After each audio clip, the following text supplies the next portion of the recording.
Hello and welcome to follow my videos. My name is Matti Ylitalo and today our focus is on a silicon chip cooling.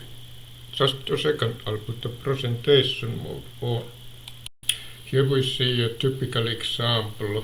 We have a silicon chip on an aluminium base and there is a very thin epoxy layer between silicon and aluminium base, and we have a cooling airflow both from above that silicon chip and also below this silicon chip. These ends are typically insulated. I copied this example from one book. It was this well-known Incropera principles of heat and mass transfer. So if you have this book, you can look at what is this analytical solution for this case. Now we are developing Python code to solve this problem. Here we have a schematic picture what we need to take into account when we are calculating this kind of case.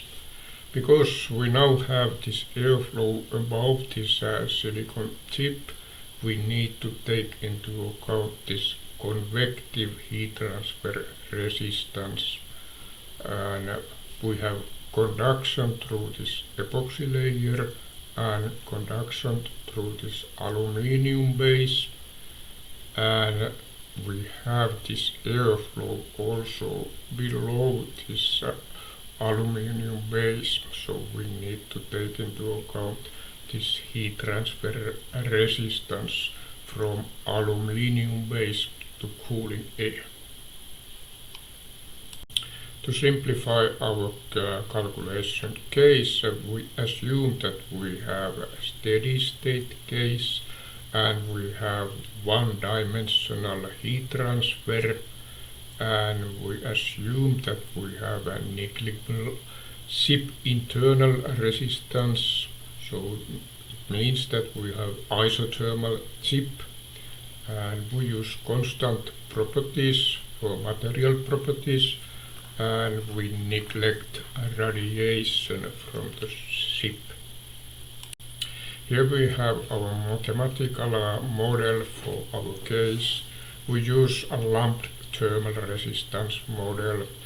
The chip is assumed to be isothermal and heat leaves the chip through two parallel paths. The first is top convection to the air and the second one is bottom path conduction through this epoxy layer and aluminium base, and then this convection to the cooling air.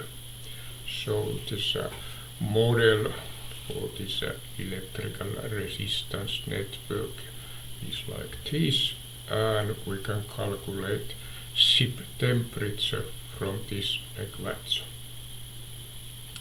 Another method to calculate the chip temperature is to use this kind of one-dimensional conduction model with heat generation, and now we assume that heat is generated uniformly inside the silicon, and our boundary conditions are on top surface convection to the air and on bottom surface conduction through this epoxy and aluminium layer and then convection to the air.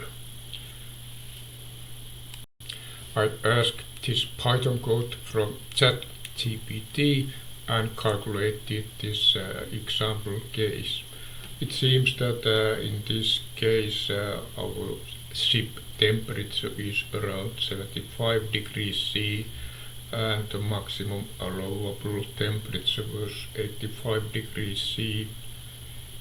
Here we have some heat transfer results both for lumped model and for this one-dimensional conduction model, and Here we can see how much heat is transferred upwards and how much downwards.